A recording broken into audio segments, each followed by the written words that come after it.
मैं रीता उपाध्याय आज आपको भगवत भक्ति का एक अद्भुत प्रसंग सुना रही हूँ। रायगढ़ सेन के राजा सिहायल सिंह थे।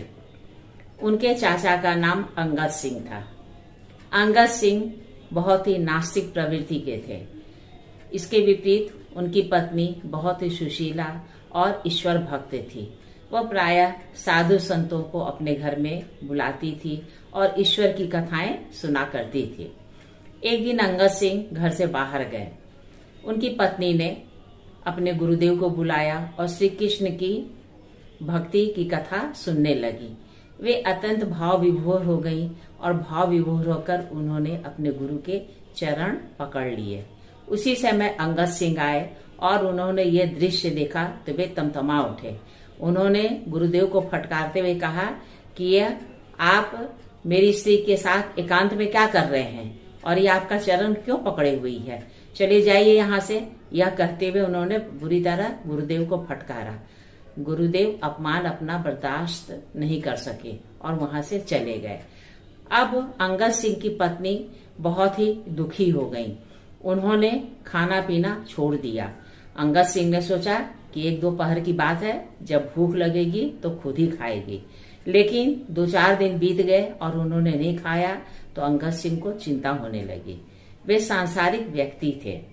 उन्होंने अपनी पत्नी को बहुत समझाया, बहुत मनाया, किंतु उनकी पत्नी नहीं मानी। उन्होंने कहा कि तुमने मेरे गुरु का निरादर किया है। उन्हें सम्मान पूर्वक जब मैं अपने घर में भोजन नहीं करा लूंगी तब तक मैं अन्न जल ग्रहण नहीं करूंगी। अब अंगद सिंह ने अपनी पत्नी के पैर पकड़ लिए और कहा कि अवश्य मैं तुम्हारे गुरुदेव को बुला लाऊंगा और उन्हें अपने सामने में भोजन कराऊंगा। इस पर पत्नी ने कहा किसी भोजन ही नहीं कराएंगे, आप उनके शिष्य भी बन जाएंगे। तो अंगद सिंह ने कहा कि ठीक है, चलो मैं तुम्हारी बात मान लेता हूँ। वे गुरुदेव के घर गए और उनके चरण पकड़ लिए। उन्होंने सादर अपने घर पर बुलाया और भक्ति की कथा सुनी तथा उनके शिष्य भी बन गए और उन्हें आदर पूर्वक भोजन करवाया। अब भक्ति की कथा सुनने का यह प्रभाव हुआ कि अंगद सिंह पूर्णतः धार्मिक हो गए। भक्ति में उनका मन बहुत ही रमने लगा। वे प्रायः साधु संतों को अपने घर पर बुलाते और उन्हें भोजन कराते और तरह तरह की धार्मिक कथाएं सुनते थे। एक दिन वहां के राजा ने अंगद सिंह को आदेश दिया कि जाइए आप पड़ोसी राज्य में जाकर चढ़ाई कर दीजिए और उससे बहुमूल्य रत्न लूट कर लाइए। अंगद सिंह ने राजा की आज्ञा का पालन किया और उन्होंने पड़ोसी देश पर आक्रमण कर दिया। लूट में बहुत सारा धन मिला।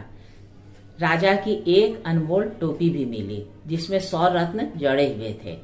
उन्होंने सारे रत्नों को निकाल दिया और उसे बेचकर धन अपने पास रख लिया।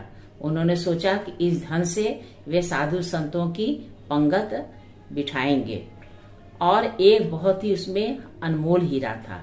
उस अनमोल हीरा को उन्होंने अपने पगड़ी में खोस लिया और सोचा कि इसे मैं जगन्नाथ जी को अपने हाथों से भेंट करूंगा। सिपाही देख रहे थे। वे इस बात से थोड़े अप्रसन्न हुए। उन्होंने राजा तक यह बात पहुंचा दी। राजा को जब यह मालूम हुआ तो अंगद सिंह को उन्होंने राज दरबार में बुलाया। राज दरबार में जब अंगद सिंह पहुंचे तो उन्होंने बहुत समझाया कि देखो, यह हीरा जो अनमोल तुमने अपनी पगड़ी में छिपा कर रखा है, इसे मुझे दे दो। 99 हीरे की बात मैं माफ कर दूंगा, लेकिन यह हीरा मुझे हर हाल में मिलना ही चाहिए। इस पर अंगद सिंह ने कहा कि नहीं, इस हीरे को मैं अपने हाथों से जगन्नाथ जी को सौंपूंगा। राजा ने बहुत समझाया लेकिन अंगद सिंह नहीं माने। बहुत ज्यादा दबाव भी नहीं वे डाल सकते थे, नहीं डांट फटकार सकते थे, क्योंकि अंगद सिंह रिश्ते में उनके चाचा लगते थे। अब अंगद सिंह अपने घर आ गए। अंगद सिंह की एक बहन थी जो राजा के दरबार में खाना बनाया करती थी और भोजन पकाने की पूरी जिम्मेदारी उसी की थी। राजा ने उसे बुलाया और कहा कि देखो, तुम अंगद सिंह को खाने में जहर मिलाकर दे दो। पहले तो बहन ने मना कर दिया, किंतु राजा ने उसे बहुत प्रलोभन दिया कि मैं तुम्हें ढेर सारी जमीन दूंगा और ढेर सारी धन संपदा भी दूंगा। बहन लालच में आ गई। उसने खाना बनाया और जब वह खाना अंगद सिंह को देने लगी तो उसमें विष मिला दिया। थाली को लेकर अंगद सिंह ने भगवान को भोग लगाया। फिर अपनी बहन की लड़की को पुकारने लगे। वे अपनी बहन की लड़की को राधा की सखी मानकर अपने साथ बिठाते थे और साथ ही भोजन करते थे। उन्होंने बहुत बुलाया, लेकिन उनकी बहन की लड़की नहीं आई।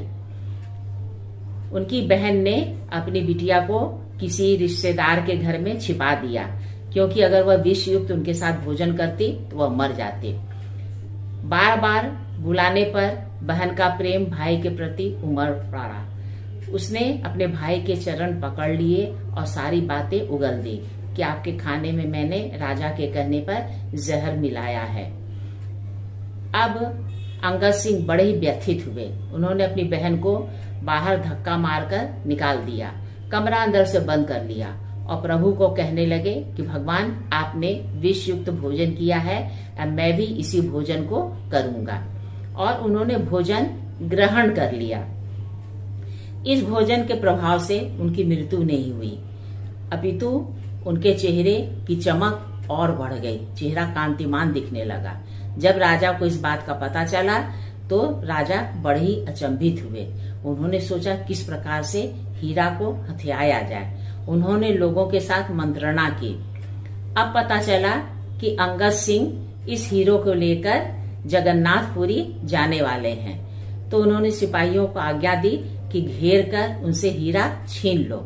अंगद सिंह रास्ते में चले, सिपाहियों ने उन्हें घेर लिया और कहा कि यह हीरा दे दो, अन्यथा युद्ध के लिए तैयार हो जाओ। अंगद सिंह ने कहा कि ठीक है, मैं यह हीरा तुमको दे दूंगा, लेकिन कुंड में मुझे स्नान करने दो। और कुंड में वे स्नान करने के लिए कूद गए और धीरे से अपना हीरा निकालकर पानी में डाल दिया। उन्होंने मन ही मन कहा कि हे जगन्नाथ स्वामी, आप इस हीरे को ग्रहण कर लीजिए। उनके मन की पुकार सुनकर जगन्नाथपुरी ने अपना हाथ 700 योजन आगे बढ़ाया और हीरे को स्वीकार कर लिया। यह घटना किसी ने भी नहीं देखा। जब वे कुंड से बाहर निकल कर आए तो सिपाहियों ने कहा कि हीरा लौटाओ, तो उन्होंने कहा कि मैंने इसे कुंड में फेंक दिया है। सिपाहियों ने उनके वस्त्रों की तलाशी ली, लेकिन हीरा नहीं मिला। अब राजा को इस बात का पता चला तो राजा बड़ा ही कुपित हुआ। उसने कहा कि किसी भी तरह हीरा को तुम ढूंढ लाओ। पानी कुंड से निकाला गया, कीचड़ भी देखा गया, लेकिन कहीं भी हीरा नहीं मिला। अब इस घटना को देखकर अंगद सिंह के मन में बड़ा ही वैराग्य उत्पन्न हो गया। उन्होंने जगन्नाथपुरी जाने की तैयारी कर ली और जगन्नाथपुरी के रास्ते में ही थे, तभी उन्हें भगवान ने स्वप्न दिया कि तुम्हारा हीरा मुझे मिल गया है। अब यह स्वप्न देखकर अंगद सिंह को बहुत ही विरक्ति हो गई। उन्होंने सोचा कि जगन्नाथपुरी में ही क्यों न सन्यासी बनकर रहा जाए। वे जगन्नाथपुरी पहुंचे और दर्शन उन्होंने जब जगन्नाथ का किया तो हीरा को देखकर वे बहुत ही प्रसन्न हुए। इधर जब राजा को इस बात का पता चला तो राजा बहुत ही दुखी हो गया। वह डर गया कि मैंने एक भगवत भक्त को धोखा दिया है। राजा ने ब्राह्मणों का एक दल भेजा और कहा किसी भी तरह से अंगद सिंह को वहां से ले आओ। ब्राह्मणों का एक बहुत बड़ा दल पालकी लेकर जगन्नाथपुरी पहुंचा। देखा वहां पर अंगद सिंह तपस्या में लीन हैं। उन्होंने अंगद सिंह को हिलाया डुलाया और राजा का आदेश सुनाया।